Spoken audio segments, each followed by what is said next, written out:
Hello, welcome to the Wasting Time podcast. This is our TPD Rob Kellas episode, who is a very big Neck Deep fan, which is very well timed because I went to see Neck Deep last night, so we can talk about that for a bit. Yeah, okay, let's go straight into that. And hello, by the way, everyone. I am Chris, as always, here with Nick.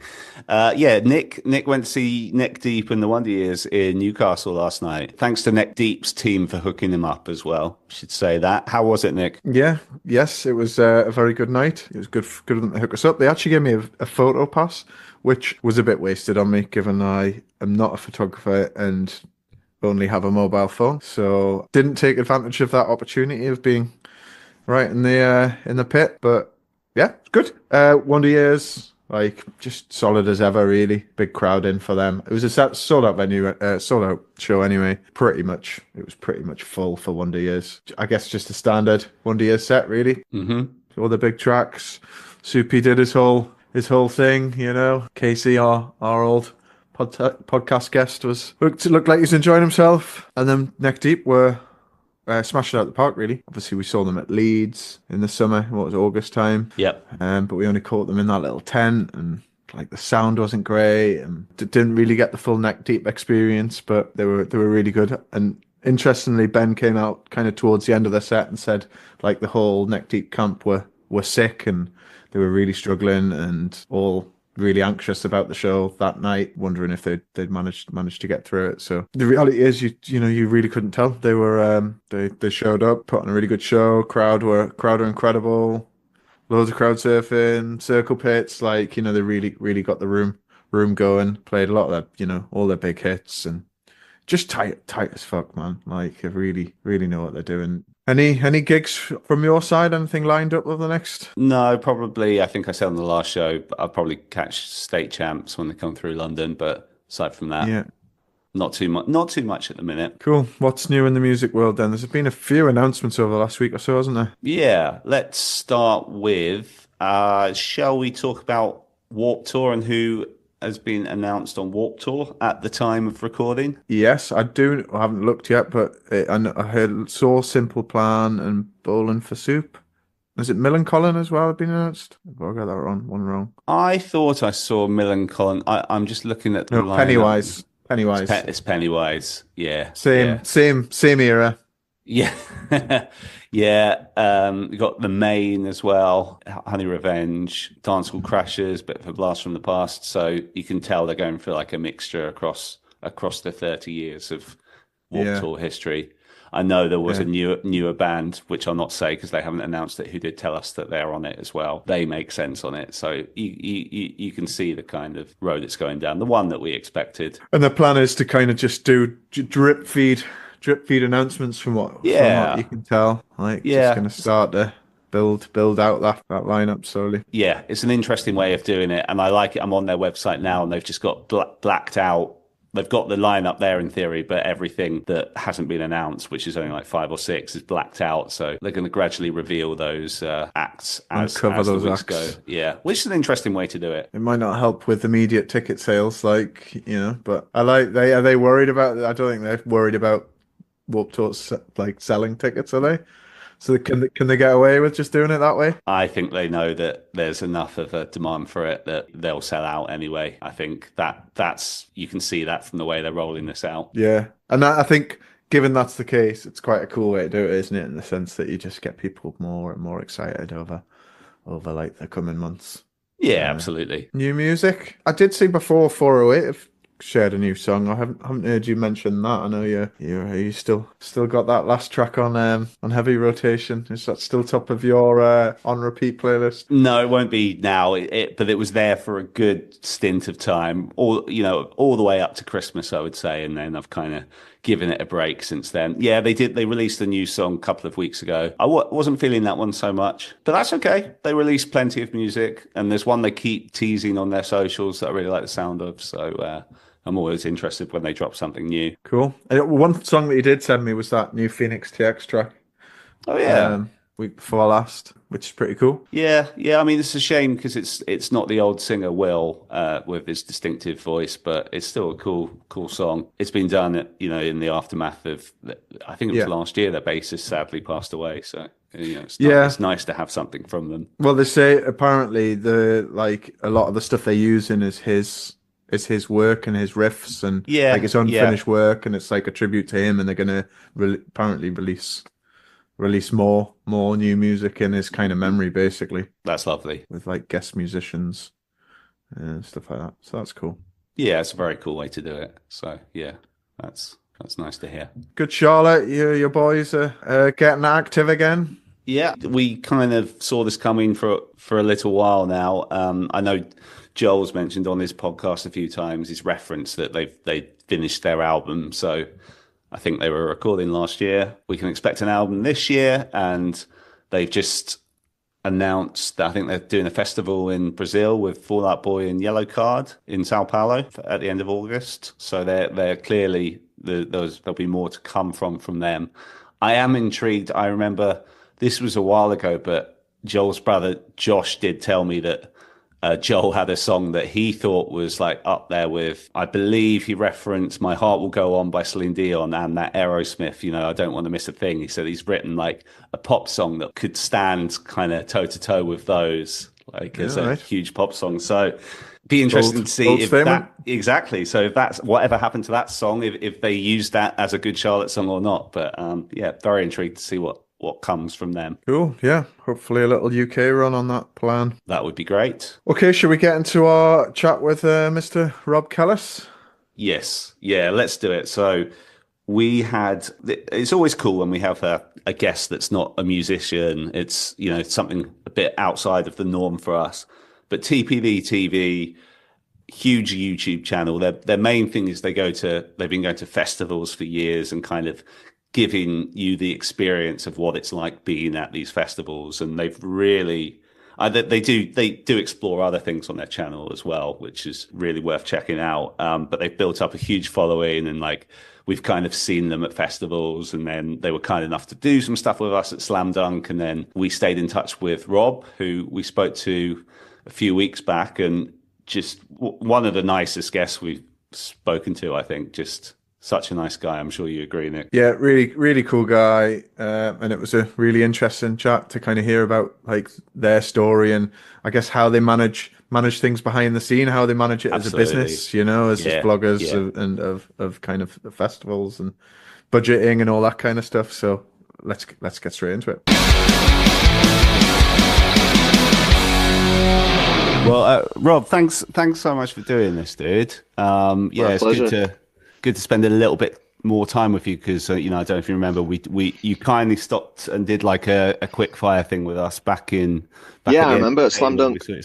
exactly, yeah. Yeah, I'd have liked to have spent more time on that. I was led to believe we were in a rush at the time, going to see some band I don't care about. So yeah, we didn't have too much time, but then proceeded to not go and see this band. So we could have had more time then. I apologise.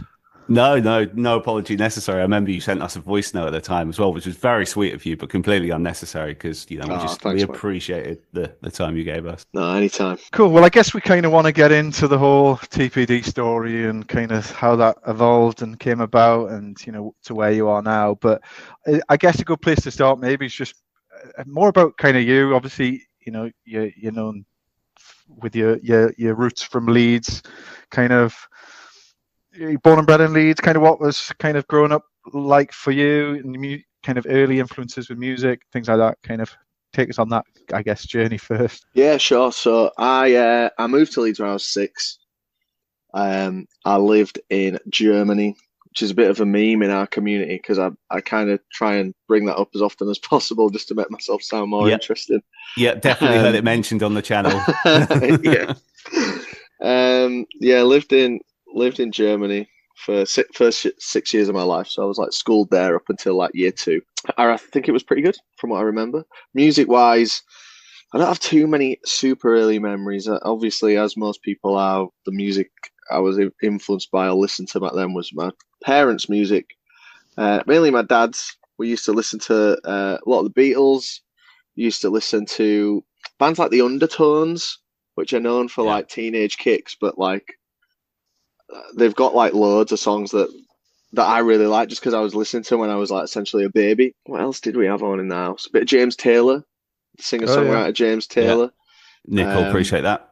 Yeah. Really do love James Taylor. I wanted to go and see him. I wanted to take my mum to go and see him, but she's too apprehensive, bless her, to go in an arena full of 13,000 people. But one day we'll get her in there. Is he coming back round at the moment, is he? He just did last year, I think. I think he comes around kind of often. But he's getting on now, like most of these greats are. And so it's a different vibe type of set with a lot of backing vocal from like, I want to say like a choir type vocals in the background, but nice. I'd still love to see him. Yeah, so nothing like what I listen to now really, but I do still love a bit of James Taylor. So what about kind of stepping into kind of your teenage years then, kind of exploring a little bit outside of like, you know, your parents' influences, kind of what was? So the first thing that really made an impact on me outside of like mum and dad music was Eminem. As many people like my age, I'm 32, so like I was in the real prime spot when Eminem first broke out in the UK. And you know, at first it just started as I was handed a pirated copy of his first full-length record, and it had swearing in it, so I was like buzzing. I was in primary school, you know, it was funny. I wasn't really thinking about the substance or anything. It was just, I shouldn't be listening to this, so I like it. Right. But then Eminem grew to be one of my favorite artists, and still to this day is.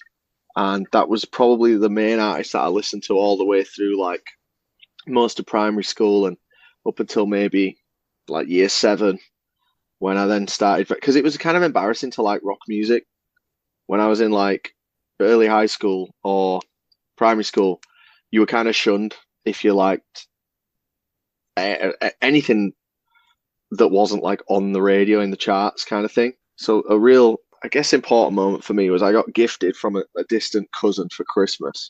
I got gifted a copy of Meteora by Linkin Park. Yeah. And I was embarrassed to admit like how much I loved that. I'd heard Numb, which was like one of the singles off that I'm sure people know. And it just kind of blew me away the first time I ever heard it. I was like, oh my God, this is outstanding. But I didn't want to admit to liking it, so I used to just kind of listen to it in secret, the CD copy of Meteora in my room. And then eventually, like, it kind of became, you know, you just kind of stopped really caring about, like, what was actually cool and what might someone in Key Stage 3, Year 8, think of me if they know that I'm a light mosher. And, yeah, so that was kind of the gateway back into, like, in music, like rock music, I suppose. But I still stuck with a lot of rap. I used to listen to rap exclusively in, like, as I say, like primary school, early primary school through to like early high school. A lot of West Coast hip hop from all of its eras really, and something that I still love now, which is tough because there's nowhere that we can go out in Leeds that plays any of that. It's really hard to find a good hip hop night, and I've kind of exhausted all the rock nights now. But hopefully we can find one somewhere. We've got like a venue in Newcastle called the Clooney. That's like the guy who's taken over bookings is like a massive hip hop head. So he's like, they've started to get loads of great hip hop acts through the Clooney now, which is great for Newcastle. Yeah, I wish we had something like that.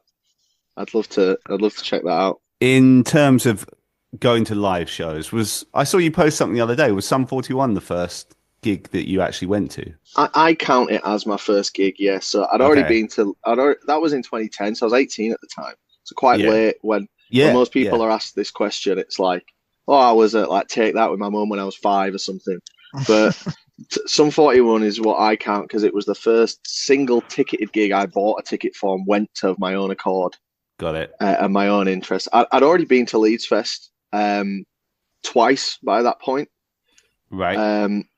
But it's not really, I don't consider that the right answer just because I went to Leeds Fest just to go to a festival more than like to see a band. so it becomes a Yeah. less interesting answer. Yeah. I was into Sum 41 at the time. I think everyone's been into Sum 41 at one time or another. And I remember I was obsessed with Metallica. And I remember they play. It was on something called the East Pack Antidote Tour, 20 quid ticket, and it was in Manchester Academy 1. And they played Master of Puppets, which was like probably like what I considered like the greatest song of all time at the time. And it was great. It was like one of the first moments where I was like, oh, that was absolutely incredible. So I credit that with like my first proper gig. As I say, I'd been to a few Leeds Fest. I've been to a few stuff with the parents.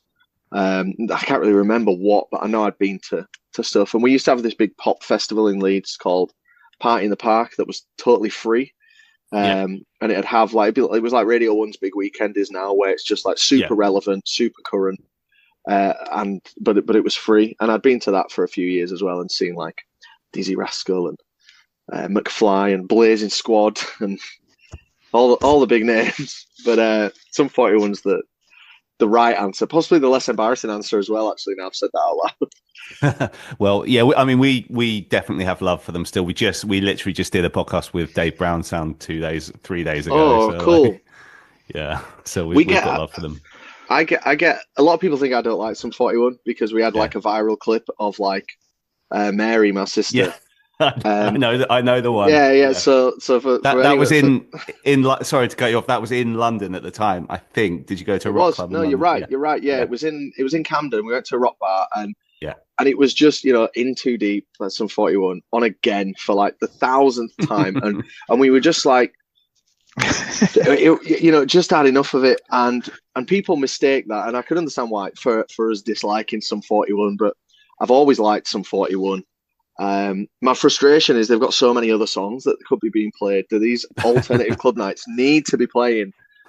You're in too deep. You're all the small things. You're American Idiots. Like great songs, but are we not sick of them yet? Like, do we not want a little bit of spice? But yeah, I'm a big Sum 41 fan.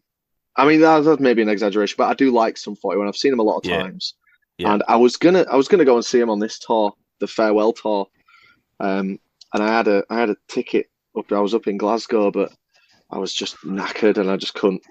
I just hit a wall and couldn't bring myself to do it. Yeah, well, would that have been off the back of, because you've I know I'm jumping around here because we're kind of going through your life, but you did the Biffy Clyro kind of run thing. Yeah. So that was amazing. It was 6 nights of Biffy Clyro with a day. There was like 3 nights, day off, 3 nights, and the final 3 nights were in Glasgow. So I was up there anyway, and my friend had a couple of passes to the Sum 41 gig, which was the day after, and we both said, yeah, like I'll stay up and I'll go and see that because it is their farewell tour. Sure. Yeah. But after 3 days of Biffy and 3 days of heavy drinking and going out, and we both woke up at probably like 9 a.m. and it was like, right, are we gonna doss about for literally 12 hours to catch Sum 41? And for the right reasons, we didn't. But from what I saw, the tour was amazing. Yeah, I was at the Wembley show, and that's what I was saying to Dave. I think that was the first time I've seen them in 22 years. I can't remember seeing them since 2002, so it's been a while. But rationing it out. Yeah, exactly. But I was blown away. I was very impressed. They're impressive, aren't they? They're way heavier than they seem to the kind of Sum 41 passive. They absolutely rip, and if I remember last time I seen them, I think they had great pyro as well. Yeah. A really cool band. Like I almost classed them as like pop metal, if they're in like the pop punk world. There are some times where like, because they're very influenced by a lot of metal, and you can definitely tell that. And those guys shred. They really do. Dave's a massive like hardcore and metal fan, isn't he? Like there's no hiding that.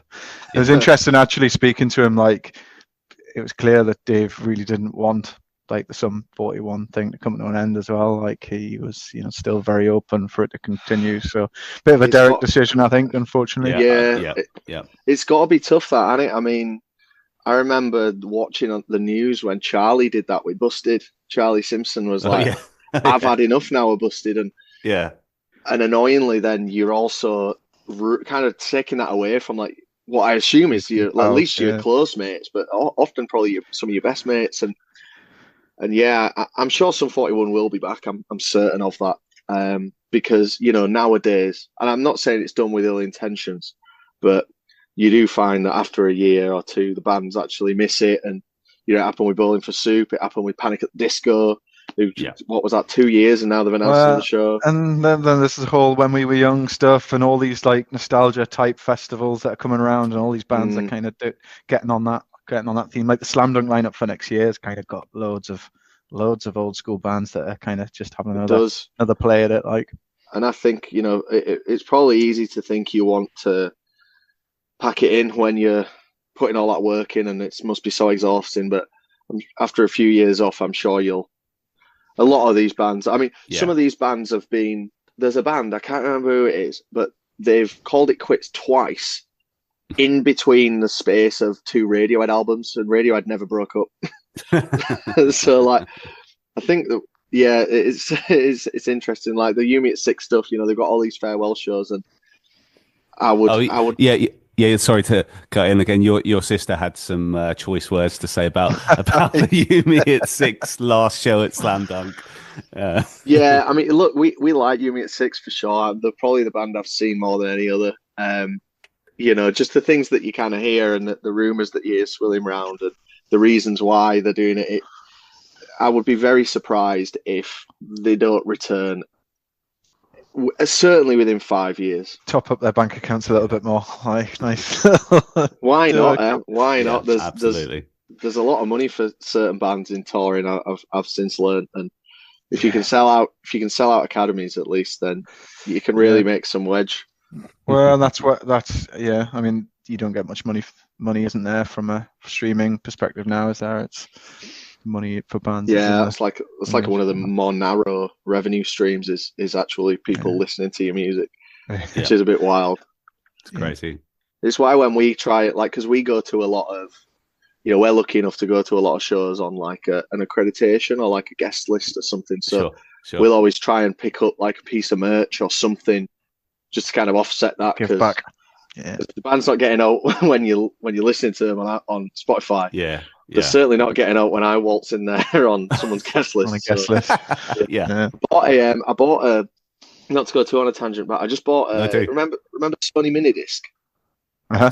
Yeah. The shortest lived bit of music technology ever. I bought one at the weekend from a band that I saw. Did you really? I think they're a black metal band called Hexis. I think it's black metal, but someone might be like, no, it's brutal death metal, whatever it is. And they were selling a mini disc. I was like, this is so cool. And the guy was like, yeah, we've got VHS, we've got like a 5-inch vinyl, which I didn't know existed, and some other dead format as well. I was like, I'll have that mini disc, and just now sat in my cabinet. I don't have a player, but without a mini disc player. It's in there with all the old iPods and stuff.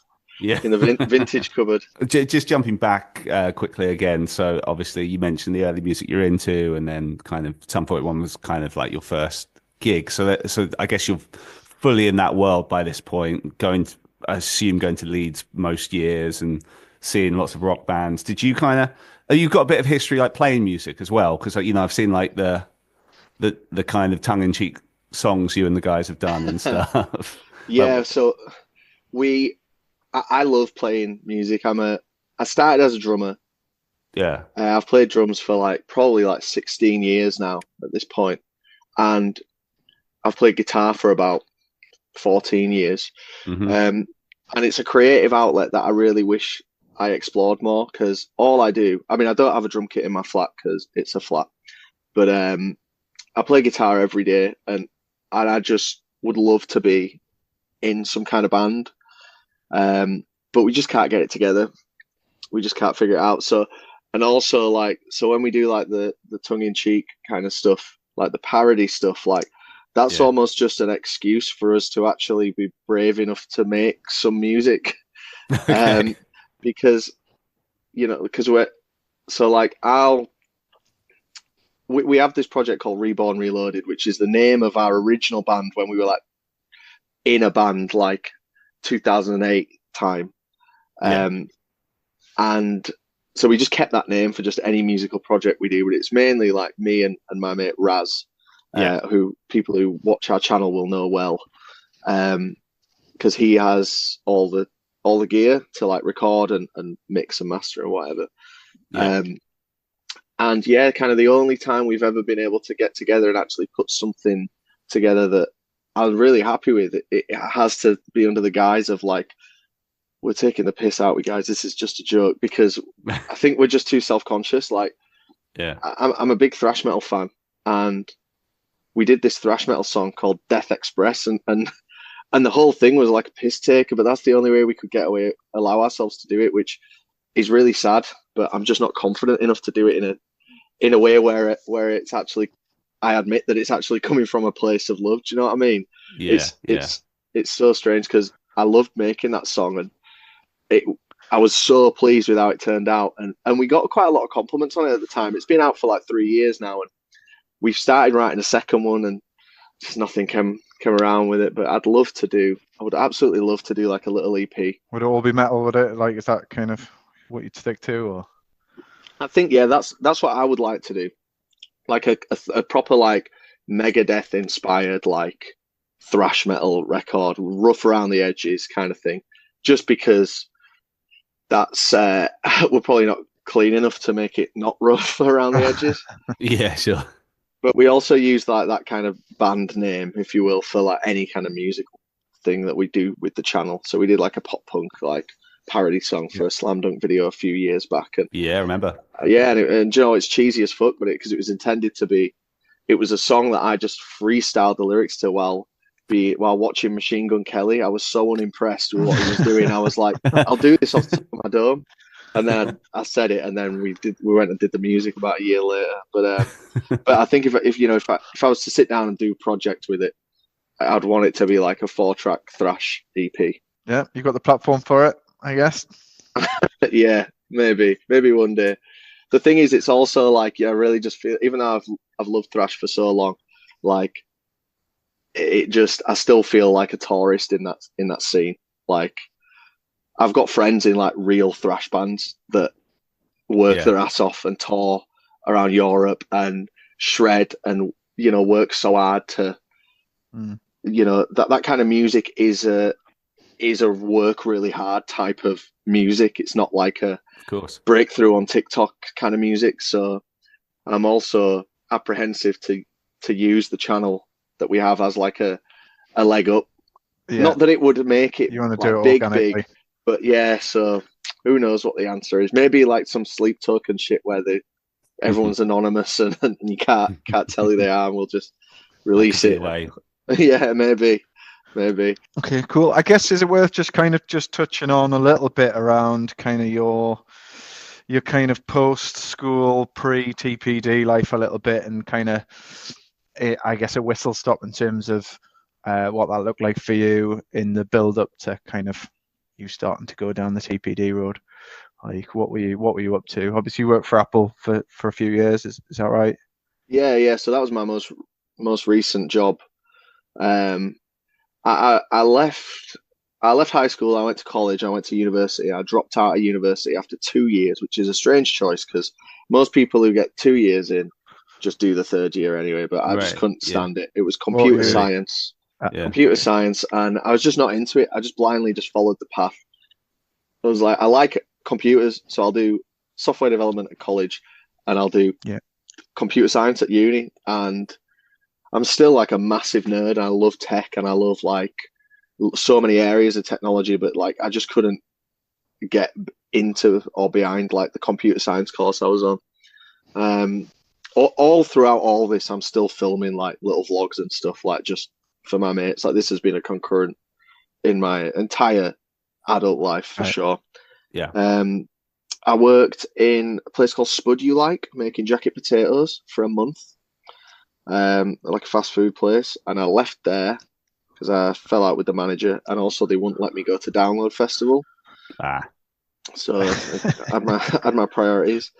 I had an amazing job that I loved at the shop Game. You know, the video game retailer. Yeah.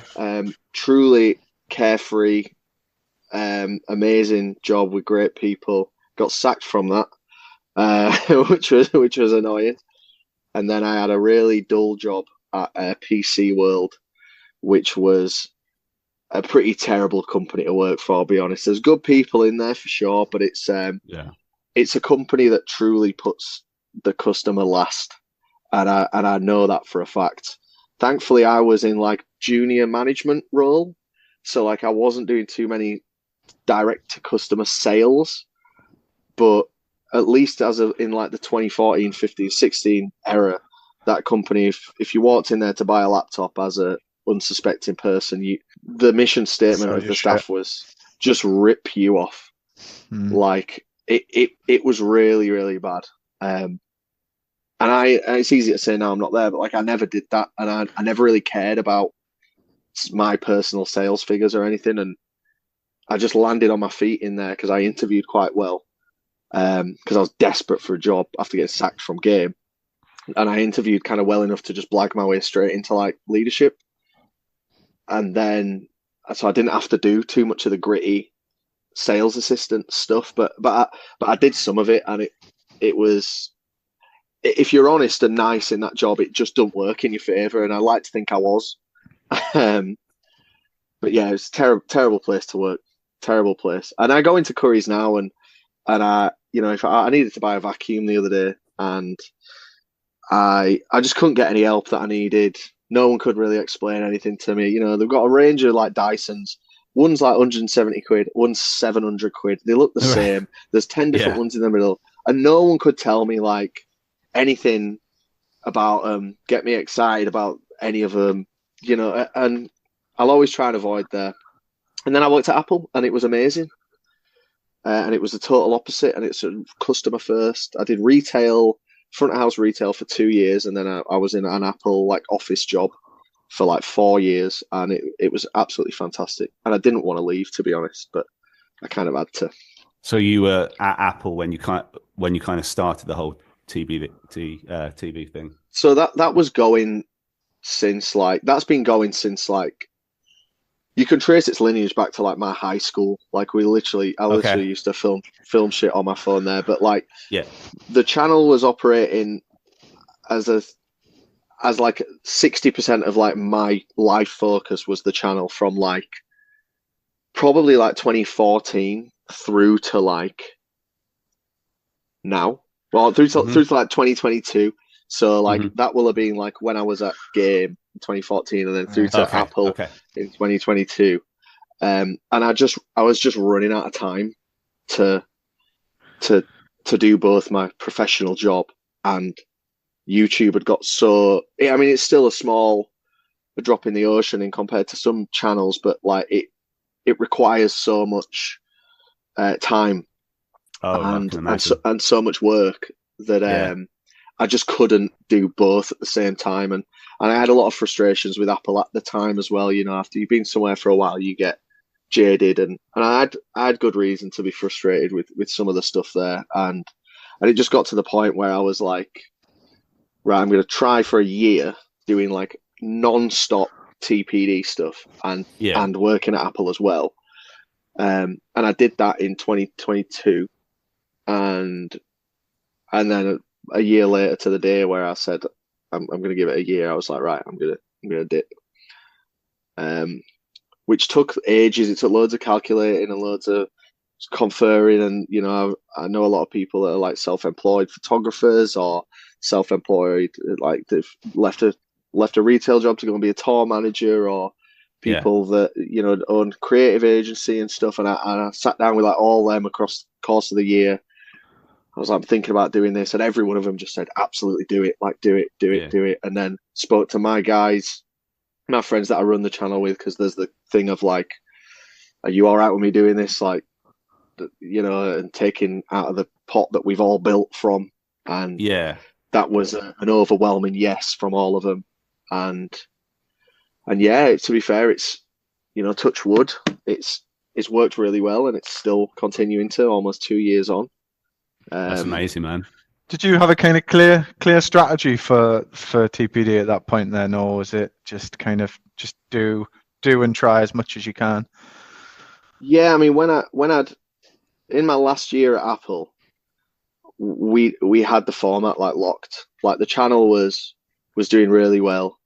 It was like, not to get too it's not really comfortable to talk about stuff like this generally, but like the channel was like dwarfing my actual earnings of my proper job. Right. Which, while that money didn't go to me, it went to the channel pot. Yeah. You do start thinking, well, I'm giving like 40 hours of my time here where I could be editing and making my product better, or doing more, making more content, or working with new sponsors and stuff like that. And you do really just start to think like, well, what's the point anymore in giving all my time to this multi-trillion-dollar company that, that, locally I felt a lot of love in the store, but in the wider scheme of things, I'm never going to, the company that I'm 1/100,000th of the team. Do you know what I mean? Yeah. Like there's 120,000 people that work there. I can go and do my own thing, but we had the strategy locked. Like I wanted to make sure that everything was just sorted before I jumped ship, and then it's only got better, thank God, since leaving, because I have been able to really just refine what we do on the channel over the course of the last 2 years, and that comes with its own struggles, and stuff certainly started to feel more like work, and that I don't really get too excited about stuff anymore, which is a bit of a shame, because it sounds so straight. Yeah, and I love doing it, but like before it'd be like, right, I'm off work for a week. What can I go see? To go to Boomtown or something. And now it's like, I don't sound like a dick, but like it's just every week it's just there's not really too many peaks because we're so lucky to have everything so consistently good. But then your baseline changes and you have to kind of check yourself, and that's a load of mental gymnastics I have to do, where I'm like, there's a few fests this year, I won't name them specifically, but like we've been like, oh, I can't be arsed. Whereas like, before we'd have paid to gone, we'd have booked the time off work, and we'll have counted down like for months. I think about Leeds Fest, and I used to count down from the start of August. It's the Leeds Fest month, and no disrespect to Leeds Fest, it's still one of our favourites, but it's just the fourth festival of that month. It's changed a lot as well since it has like 15 plus years ago, hasn't it? It's a very different festival. It does. It sure is. It sure is. Oh, sorry about your phone this year as well. That sounded like a bit of a bummer, man. I was devastated, mate. I was so disappointed with myself for allowing my phone to, because I firmly thought I'd lost it at first, because I almost thought of it like it's too easy for me to say it's been nicked. Like I could have lost it in the pit for neck deep, which is where I was. So I was really disappointed with myself, because it's not about the phone. Obviously the phone is an expensive piece of kit that I'd much rather not have to lose, because they're not just something you can easily replace, but it was the footage that was on the phone that makes up our Leeds video.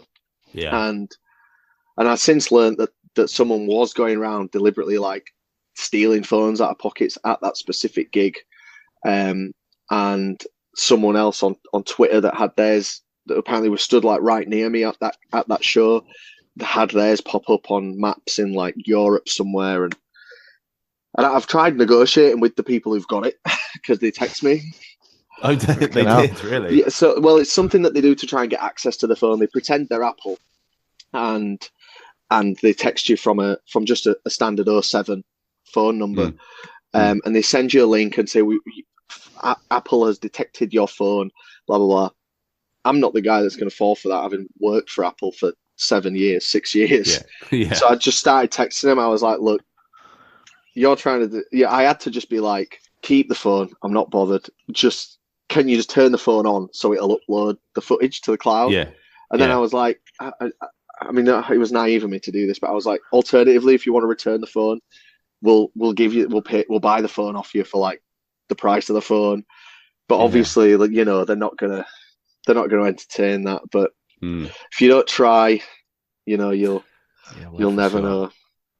Yeah, I was gutted. So just a big shout out to the team that I went to Leeds with for getting enough footage for us to still salvage a video. Yeah, I saw it. It was still decent quality in the end. I was going to say, just on that, you talk about kind of sitting down, and there's some festivals that you just, you know, you're like, oh, I can't really get up for this.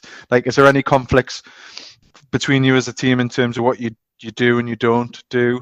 And I guess, do you have like a minimum requirement in terms of, right, we need at least 2-3 of us to go and do something to actually make? Yeah, so the there's not too much clashing on like what event we want to do. We're all kind of really level-headed with that, or like on the same page, I should say.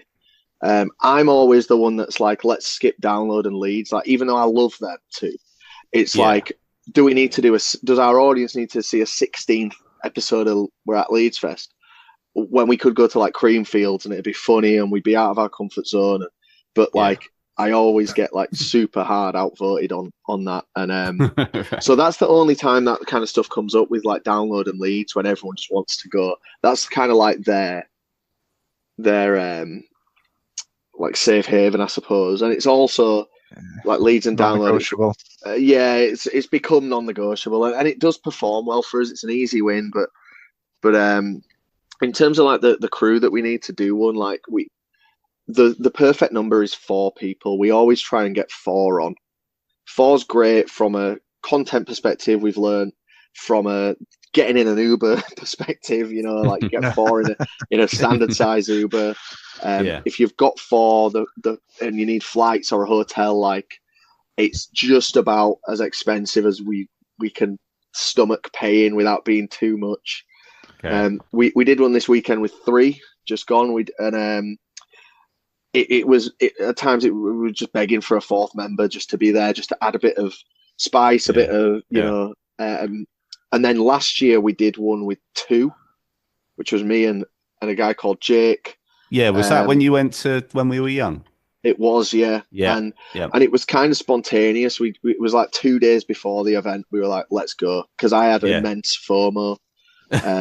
It's part of my problem is because we're doing stuff all through the summer. The second I'm not doing summer, I'm like, what can I do? And I'm really glad me and Jake shared that trip, and we certainly had a great time, but it just wasn't. You're just so limited with two people. You know, you can with 2 people. Someone's always filming, someone's always in front of the camera. There's never much. It's not very dynamic. So we always try and go for 4, and as much as we like we've done a few with like 10 people or like 9 people, and they can just have their own issues in terms of like expense. Obviously, like you're spending more than twice as much as a 4 with a 9, but also just like logistics of like walking from A to B across the festival site. It just takes forever. It's like herding cats. Trying to get 9 people, because we have an agenda like when we're on site.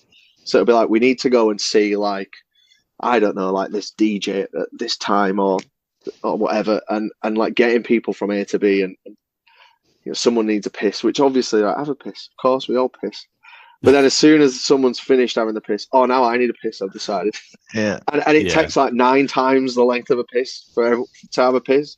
The agenda starts to slip out the window.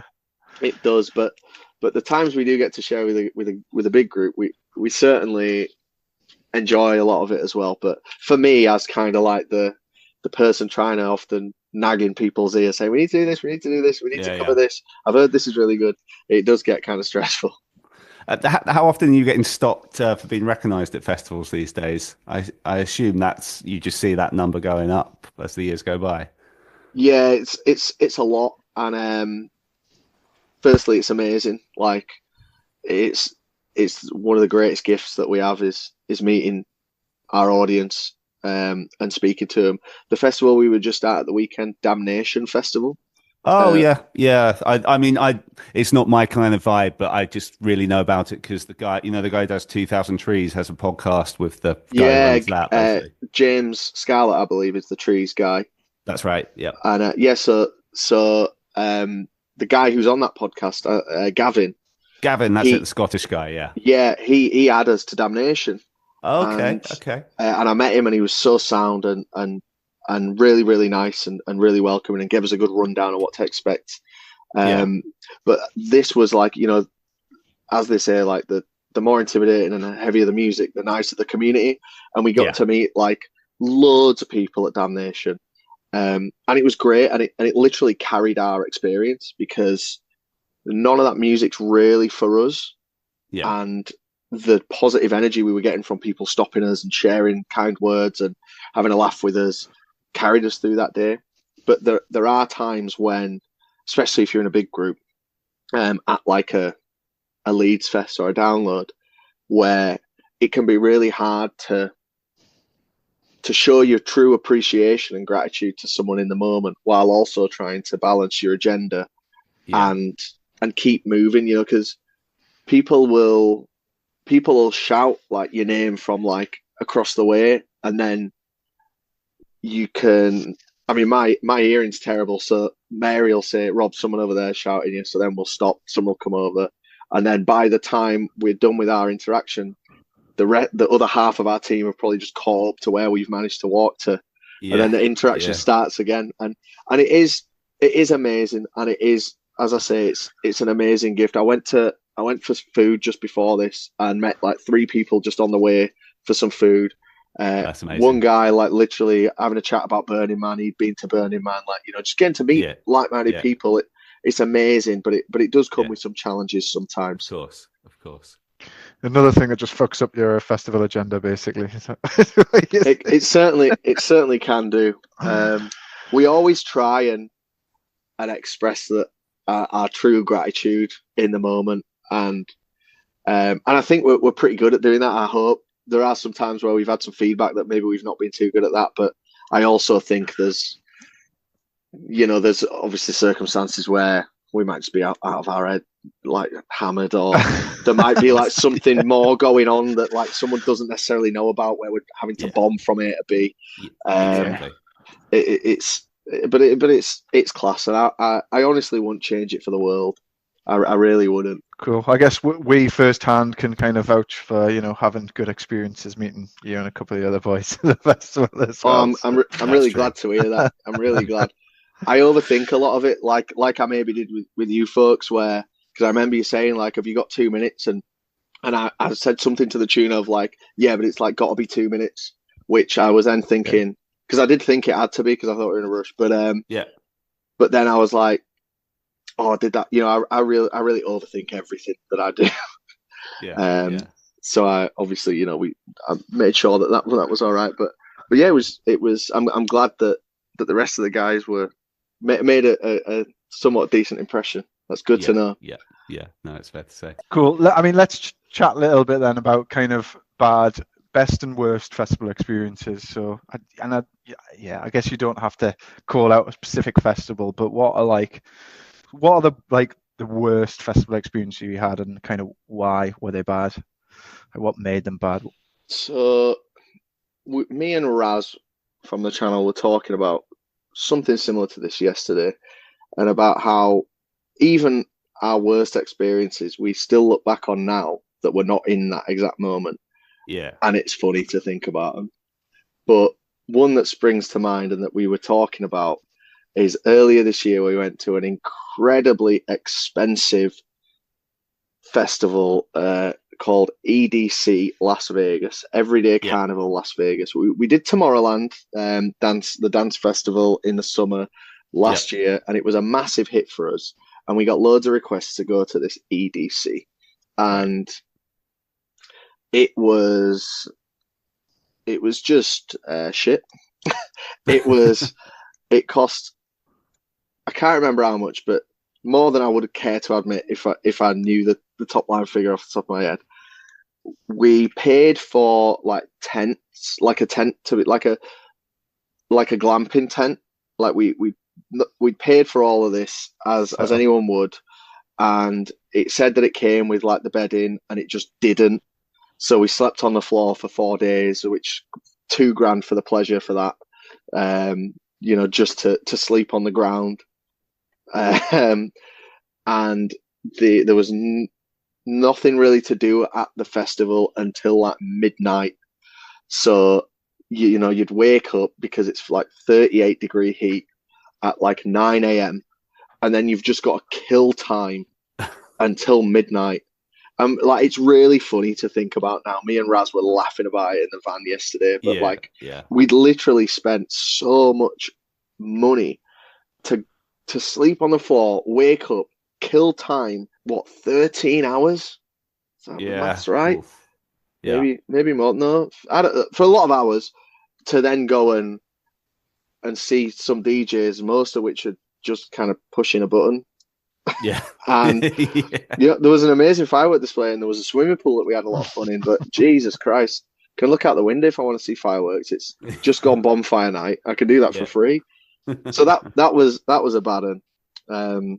And then something that's a challenge for us is like, so I mentioned Damnation that we just went to, by no means a bad one, but like when we go to an event that we know isn't for us and isn't designed for us, we kind of have to change the way we look at it. So let's say that we had bad things to say about Damnation, which we truly didn't. Mm-hmm. But like, it would be really easy for us to be like, this music's shit. But it's like, we can't say that because we knew what it was. It's like ordering a meal you don't like, and then complaining to the wait staff because you don't like the meal. Yeah. Whereas Damnation was great and we had a great time. But with EDC, we really thought we were into that, and Tomorrowland was kind of our gateway into really enjoying that scene. And then EDC just completely put us off and just sent us right back to guitars. Yeah. Do you think that's the last time you do like a EDM festival then? Probably not the last time, because we've got a spreadsheet of requests. And anytime someone requests a festival to me, whether it's in person, whether it's on a YouTube comment, wherever, I add a little tally. And there are some EDM ones that are still quite high on that list, but we probably don't want to be doing too many. Maybe like one a year would be my limit now. I guess then flipping it on its head in terms of the best experiences, maybe flip the question in terms of like, if TPD were to curate their own festival, like what would you prioritize as part of that experience? And maybe, I guess, you could reflect on some of the good experiences that you could take from the ones you've kind of done. Like, what does the perfect festival look like for you? I think a perfect fest for me is, this must be incredibly hard to put together for any festival, but I love a 5-dayer, like a Download or a Leeds or a Glasgow, because it's truly enough time to escape reality and escape the mundane real world. That's what I used to look forward to when I worked in these retail jobs, that the ones I didn't like. You're just leaving everything for 5 full days. You go with an early entry on the Wednesday and then come home sometimes on the Monday morning, to be fair. Yeah. So I'd have it for that duration. I think nightlife is critically important and something that a lot of festivals kind of miss out on. We often find ourselves struggling for like great nightlife, and Download, in my opinion, has the best because it's quite diverse. You've got a load of stuff at Download in the Doghouse, their club tent, and there's like electronic music, then there's like heavy metal, and then there's like DJs that mash up both ends of the spectrum. Download really is kind of a perfect blueprint because it's got so much to do. Band wise, it would be, I'd probably lean more to like a Reading and Leeds type lineup, though I wasn't crazy on some of the more recent lineups. In the past, they have had some of my favourite ones because they are quite diverse. Or at least they used to be a bit more diverse than they are now. But So it would be, I don't know, it's kind of a generic answer. It's like when someone says like, what type of music do you like? And you just go, oh, everything. It's a shit answer, but I think that makes a good lineup. I want to see a bit of rap. I want to see a bit of metal and rock, and I obviously really like indie, and I can abide some EDM as I've learned. But I think nightlife is such a big focus, and something that a lot of festivals don't really get right. At least in our opinion, right? We're not. It's not a fact, but we often do struggle for like great nightlife. A lot of times after the headliners, stuff can just kind of wind down too soon or too quickly, and I think that's a place that we would probably focus if we were running a festival. We'd try and make that as good as possible. No Sum 41 in too deep allowed. You can only play other singles from Sum 41. So obviously, you've done quite a lot of stuff in America and in Europe. Has the channel got you to any other festivals in any other parts of the world at this point? Not yet, mate. We're ready to push the button on it, and yeah, we have a meeting in every January where we kind of finalize, or as close to finalize, what we're going to do, and kind of each year I kind of have an idea of like, this is the next thing that might take us to the next level. And this year it was Burning Man, and then a few years ago it was Coachella. And this coming year I want to put together a plan for doing some stuff in some places we've not been to. Like, America's great, but like our audience must be kind of. When we first did some American festivals, it was a huge novelty, but I think we're just about to do maybe our sixth in the next week or so, which it just stops them being really special. We want to get over to Japan and Australia. Like, we really, really want to do that. Even if not for a festival, in fact, probably not for a festival in Japan. We'd love to like pivot into doing like some Japan travel next year, and I'm going to really try and make that happen. We've been trying to go to Japan since 2019, and just through annual leave allowance, it's just never been a possibility, while we're trying to do also like 20 festivals each. Yeah, right. Is it only you who kind of does this full time? Does everyone else on the channel? Yeah, so it's me and Jake currently do it full time. Oh, Jake does as well. Okay. Yeah. We're in the conversation at the minute with some of the other guys to jump in as well. Like, we're ready to do it, but I'm just waiting on some numbers back from those people in question, really. But also some of the gang have it like pretty good. Like, they can work from anywhere. So, we're going to a festival that lasts for 7 days in December, and 2 of the people we're going with haven't had to book any time off because they can just work remote. Yeah. And it's a festival that lends itself to that because it's more in the evening and the night time and the early hours of the morning. So some of them have it good in that sense, where they would rather not take the risk. Even if we could have them, they'd rather. It's really easy for them to just keep their conventional job. But in 2025, I definitely want to at least have some people. I'd like to have 2 more on full time, and I'd at least like to, if we can't make that work, at least have them cut down their weeks in there. Drop a day basically is what I'm trying to say. Drop a day or 2 in their conventional line of work. And everyone, or not everyone, but a good portion of the team want to do it. It's just making sure it's right. It took me a year to figure out it was right for me.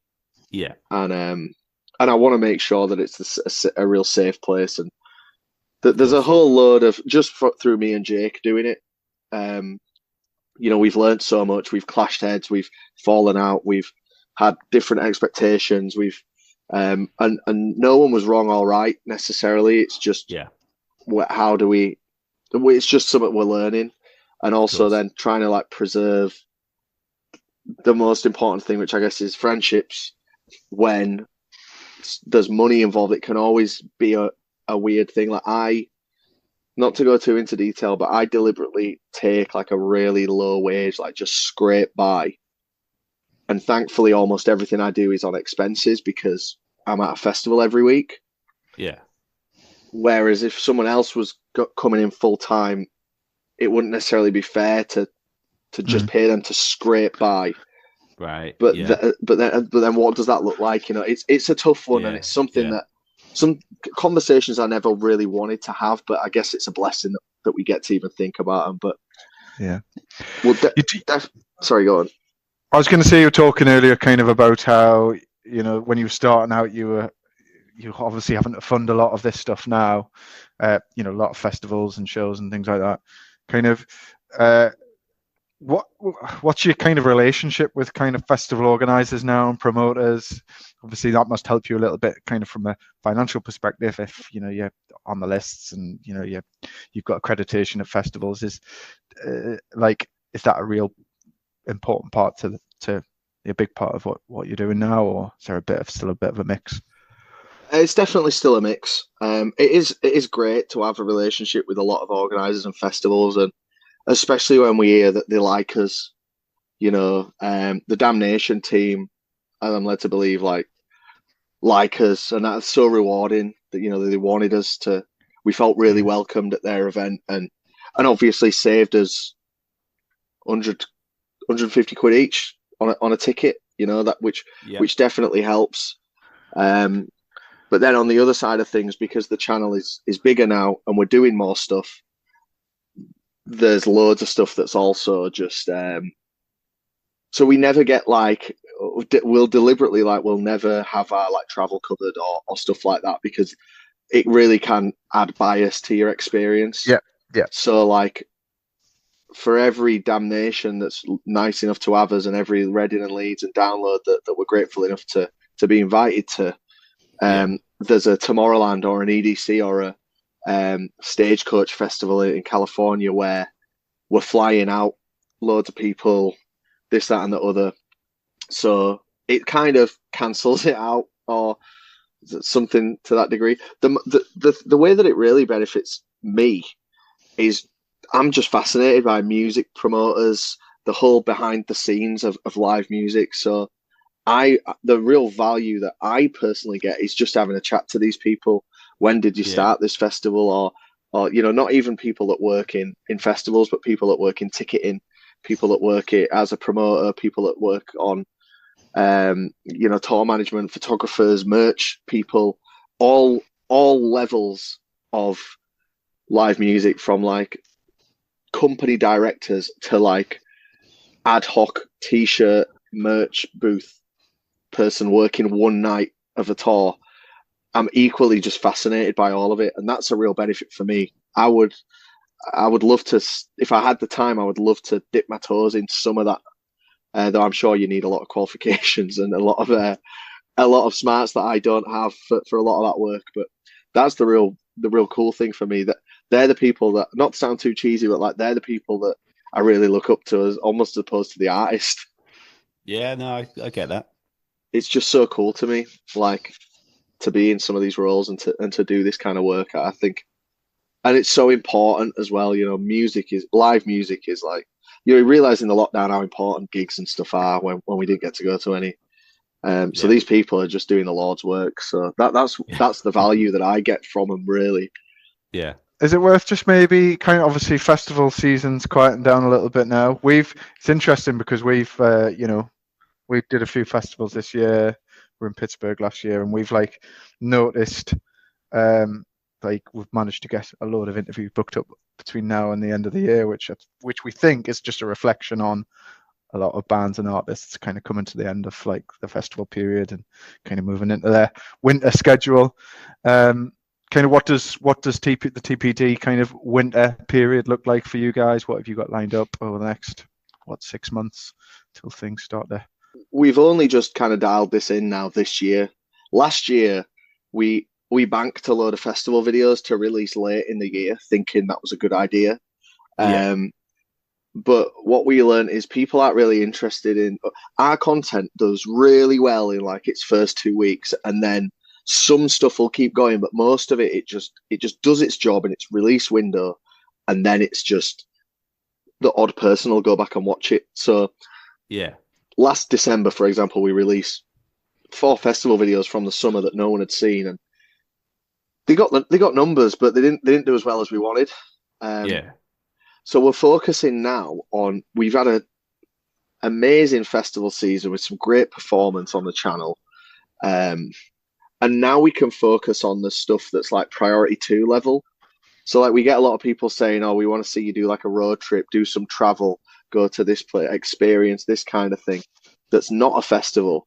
And now that's kind of mostly what we're planning for the next like 5 months or so. Is like there are some festivals sprinkled in there, but Yeah. we've got like road trips that might do half the numbers that like a festival video do, but in a nice way. We don't really have to care because our main season was a success. Now Yeah. let's give back to the half of the viewers that maybe really just wanted to see something different. And Yeah. so we got like some road trips, some travel, nothing crazy, no like Japan or Australia, but like Right. just little UK road trips in like camper vans. We've got some challenge style videos coming up where we kind of, like I call them like YouTuber type videos Yeah. where it's like Yeah. we tried to do X and Y or whatever. So we got some of them coming up, and they're really rewarding to edit because the edit workload on those is quite heavy, and a lot of stuff like that really comes together in the edit. That's really rewarding for me. But Okay. Yeah. we're so lucky to just be in a place where like I obviously want to grow, but at the minute, like if we just stay consistent, we'll do all right still, which is just so nice. And it takes a lot of the pressure off, and I've only learned that this year because we've been chasing this big, grandiose, what's next. And while I've said like that's Japan is probably the next big thing, like it's much lower stakes than something like, looking for the next massive event where if we don't do like 1 million views, we'll consider it a failure. We're really lucky to be able to just be like, let's just sling out something that some of the audience has really wanted that we've maybe not been able to put out in that core section. So it's always going to be like that. I think it's going to be like 6 months of straight festival videos. Mm-hmm. Yeah. Some people will be like, "Oh, it's the same old shit. Oh, what a surprise! They're reviewing the toilet again, or they're seeing while she sleeps for the 4th time." But sorry, guys, they get the views and they get the sponsors in, and they keep the roof over our heads, and they keep the content coming, and we love doing it. Most importantly, and then for the other half of the year, it's like, right, okay, tell us what you want. We really want to listen to you. We really want to branch out and do some more random stuff. And it's not as important if we get a big sponsor or it gets hundreds of thousands of views. The stakes are much lower, and it's nice to be in that place now. To be honest. Yeah, sounds like a good cycle. And speaking of things that you're kind of doing on off season, so we mentioned at the top of this the Biffy Clyro tour that you were following the other week. I know you did that I remember you doing it for 1975. Have you done it for any other artists? And if not, what other artists would you be willing to do that for? There must only be a select few, I assume. Yeah, so we've done it for 2. We've vlogged 2 Biffy Clyro tours on the main channel and 3 1975 tours. Mm-hmm. And then the last 1975 tour that we vlogged was last year, and it was like as comprehensive as we could possibly make it. So there's never a reason to do another 1975 tour video because there's nothing different that could happen. It was in all the arenas. It was in all the cities. It was them playing all the songs. There was no more we could do with it. I would love to do what I really want to do, and it's pushing my luck, is go with a band on tour. Oh, okay. Yep. And I don't know if that would ever happen or if it would ever work because so much of what we do is based on on-screen chemistry. And while I do know some people in some bands, I don't know whole bands and whole touring crews. But I would love the opportunity to. I mean, I guess a band would probably never want us to do that for our channel. They would probably want it on something for their platform. But I would love to do that. Go with a band on a bus and see what that side of it is like. Selfishly, in terms of bands I'd love to follow on a tour, we got the Neck Deep tour coming up early next year. I would personally go to all those shows if I could justify the expense. And there's a band called Twin Atlantic that we really like from Scotland. Yeah. They were apparently planning on doing like a tour in like really random fucking places, which I don't think came to fruition, but that would have been something really cool to do. But it also has to be like something that all of the or whoever's in our video is into. With the 1975 and Biffy Clyro, we got most of our crew love those bands. So it's an easy kind of. I can say to Mary, my sister, do you want to come to see the 1975 7 times in a row for free? Like, you know, and you won't have to spend any of your own money. It's an easy win. Whereas if it was something like, do you want to come to Birmingham to see Neck Deep for the 6th time this week? While she likes Neck Deep, it's not going to be as attractive as a proposition for her. Got it.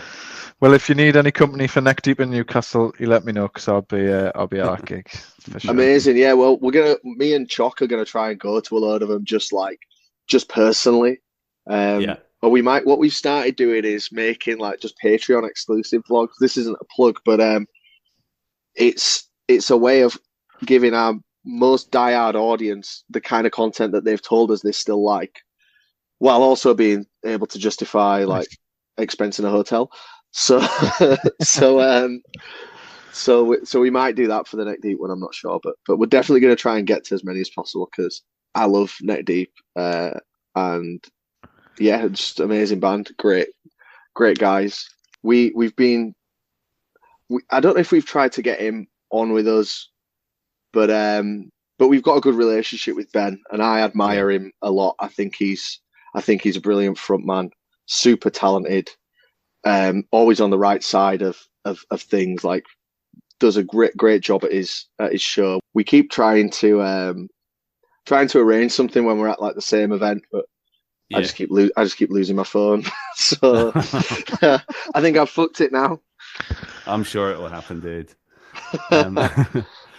So before we did this podcast, it's funny, we reached out to like friends of ours, you know, people I know that watch your channel and just ask if they had questions for you.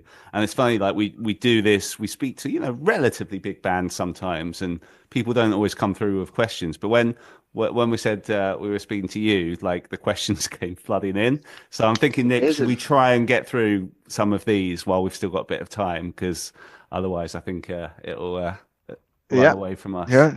Do you want to start, or do you want me to start? Yeah, I can start. Okay. First, so we got 2 from Lewis, who I'll give a quick shout out to. He plays in a band called Sharp Eyes, who I manage, so I'm a bit biased, but they're great. They are great. I'll vouch for them. They sound amazing just by the name, and I bet they've got great management. Yeah, exactly. You got it in one. Anyway, so Lewis says, Rob talks openly about mental health ups and downs, which is really helpful and a great example. So based on that, if it's cool, he has 2 questions. First being, how open are you guys as a group with each other when it comes to mental well-being? And has this changed over time? And then he also wants to know if you have any practices that you implement, in particular, if you're struggling, that could be helpful for anyone listening to this, I guess. Sorry, I know that's quite personal. I realise that's cool. That's all good. Like that's what we do, really. So, thanks for sending the question. I am probably not the best person in the crew to answer that because I'm not. There's only been a couple of times maybe where I've talked about it. Across the group, like some people are really open, like my friend Dan, who's on the channel, just behind this wall, probably. Because I live with him. He's like super open, like and you know, me and him will riff about whatever he's got going on, and he makes it really easy if I want to speak to him about something, whether it's venting or whatever. And then on the other side of it, like you've got people who I'm sure I won't mind me saying, like Raz, who's very like, I don't think he's ever mentioned like how he's feeling one way or another, positive or negative. Yeah.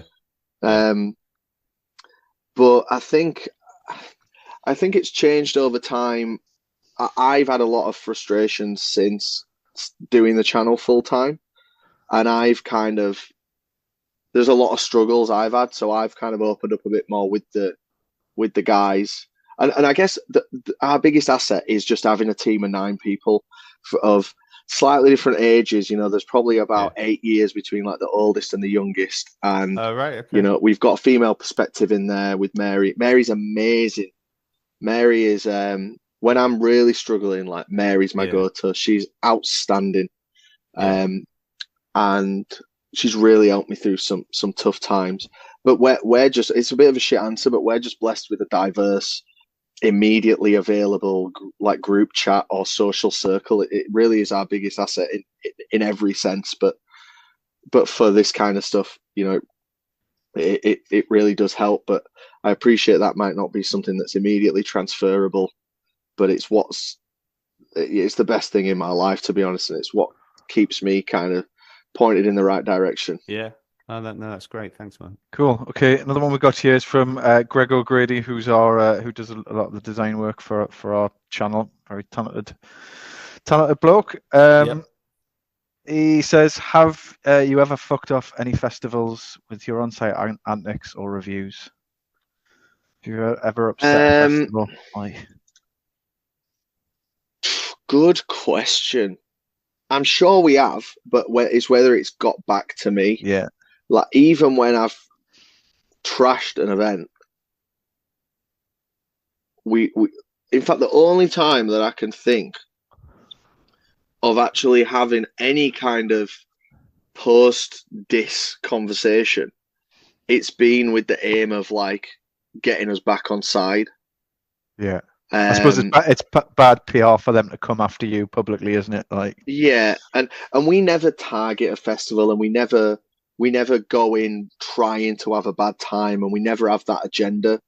And but there are times where it's been there was one time at Benicassim where we got like forced out of our tent like 8 a.m. by like the local police, because someone had moaned that it was their tent when it wasn't. It was the one we were allocated, and we were like, we weren't dragged out of it, but it felt really intrusive and quite scary. And the video was like our worst experience ever at a festival. And they begged us to come back. And to be fair, they kind of I love Benicassim as an event. I think it's great. And we were in an unfortunately unique situation where that happened to us, where we weren't in the wrong, but that's not going to happen to any punters either. I'm certain of that. But they kind of tried too hard, bless them, to go the other way, and it just made our experience inauthentic. But no, I've never really heard of like a festival being like, fuck them. They've chatted shit about us. Festivals I've not been too kind about. EDC Las Vegas, Bingley Music Live, Slam Dunk. Like, I've got like literally friends at Slam Dunk that I see like often. And they've had a rough few. I've been quite vocal about like Slam Dunk. I've thought it's been I'm not friends with, but I like and get on with literally the director of Slam Dunk, a guy called Ben. He's sound as fuck, and the only reason I say I'm not friends with him is because I don't like to overstep my personal imposition. But I guess we kind of are friends, I suppose. But he'll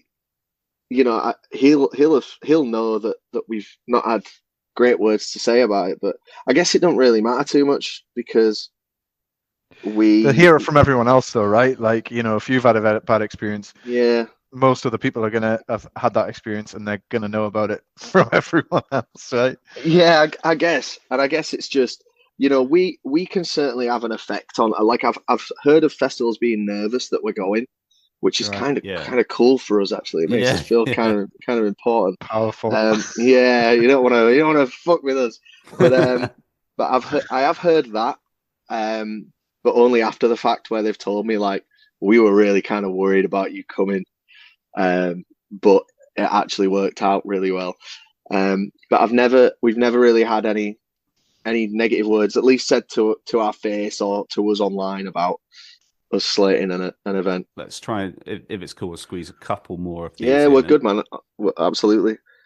Thanks, man. Another one Greg asked was basically, if you do you think there's a limit to, because I guess a lot of these festivals you go to, you're having a few beers and stuff, and must take its toll on you as you're getting older and stuff. Do you have like periods of abstinence to kind of balance that out throughout the year, or is that something you have to become more and more conscious of? I guess it's probably a good idea to do that. I don't like. Yeah. Do you know what? Like, to be honest, I feel great most of the time, and I drink a lot and I drink often, and I do have a big beer belly now, which I've just downloaded the 30-day ab challenge app on my sister's recommendation. She wasn't like, sort yourself out. I said to her, like, how do I get rid of this, Mary? And but then like an hour later, I was drinking a Peroni at Pizza Express, the big one. So so I'm not really helping myself, but I just feel all right with it, to be honest. I don't feel unhealthy. I don't feel run down. I don't feel tired. I don't feel exhausted. I can do at odd times in the year, but I should probably feel a lot more of all of those things, and I just don't. Yeah, I guess you're still just about young enough as well to get away with it, because like I'm 9 years older than you. We're fucked up for 2 days after a big sesh. So it catches up with us more these days, I guess. People said that to me years ago, and so by the time you're 30, and I'm 32, and I'm I'm drinking more than ever, to be honest. But while I don't want to directly condone that behaviour for everyone, I'm either due a big scare very soon, touch wood, that's not the case, or I've just found the right combination of Nando's and beer where they just cancel each other out. Yeah. And I drink a lot of water as well, which probably helps. I do try and drink loads of water. But yeah, I mean, I don't really know. I feel good. You probably should, if you drink as much as me, you should probably stop. But I'm not going to stop. Fair play. Nick, do you want to fire one out? Okay, cool. This is probably a short one. I guess you've touched on it already. It's from a mate of mine called Gary Scott. He said, now that you don't have a real job, inverted commas, what was your shittiest job, or the one you hated the most? It's got to be Jacket potatoes. Yeah, it probably is the jacket potatoes one, to be honest. Even though Curry's was a terrible place to work, there was good people in there, and we had a laugh. The company was just shit, whereas nothing about the jacket potatoes was good. I don't eat jacket potatoes. I don't eat them. The people I worked with weren't nice. The uniform wasn't flattering. None of it was good.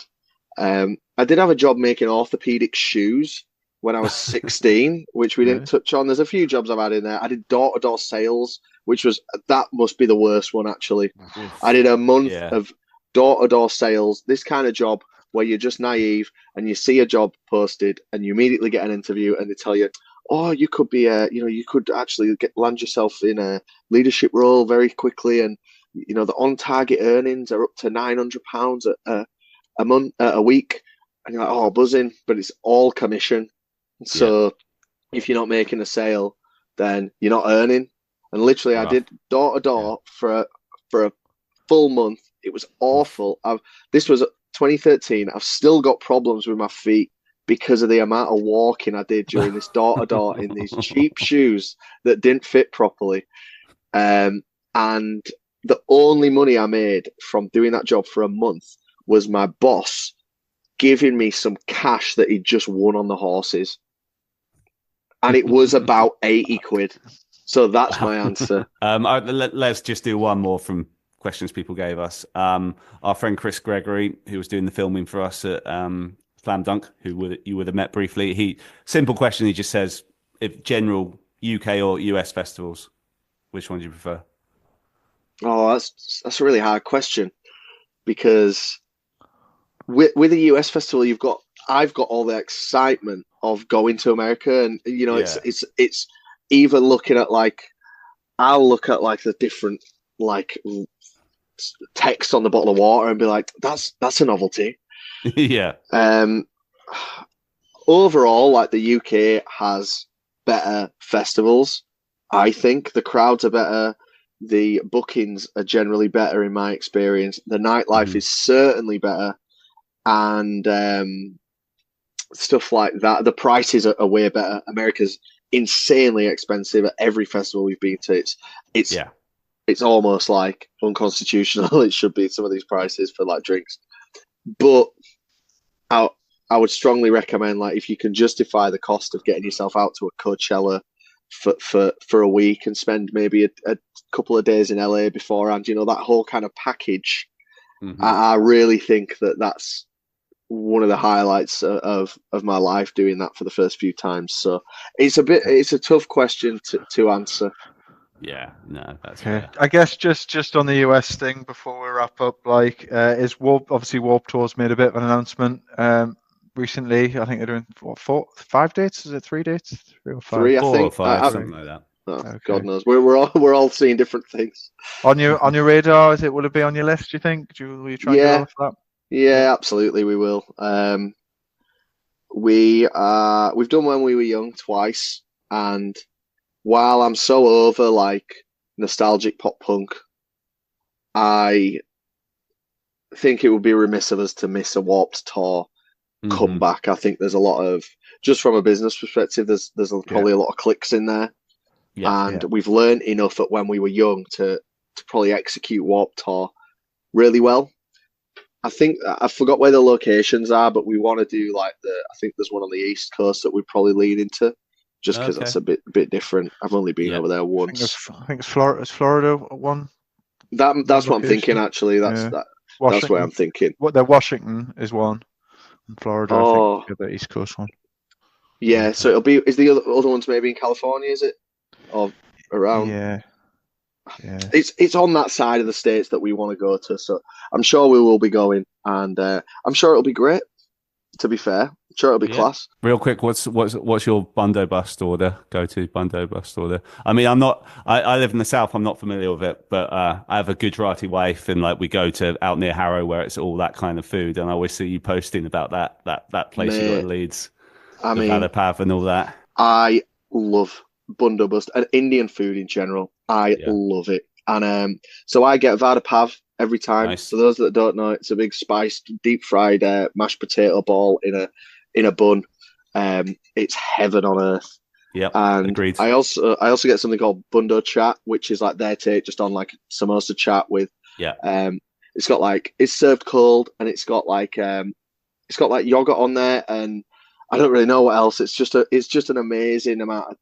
It's something that on paper I shouldn't like because it's far too adventurous, but God, it's good. If anyone's listening and doesn't know what we're talking about, there's a small restaurant chain called Bundobust there's 2 in Manchester, 1 in Leeds and 1 in Liverpool, and it's Indian street food. It's great value, I think, and it's just a taste sensation. And they've not sponsored this episode, but maybe they should after that. Yeah, we'll have them definitely.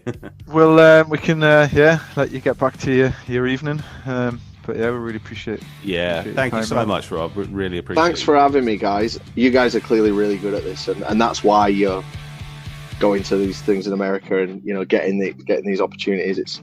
It's not because people are coming to their end of their press cycle or whatever you were saying. It's because you're good at it. So thanks for having me. I've actually had a blast on this. It's flown for me. It's really flown, and it's been a pleasure.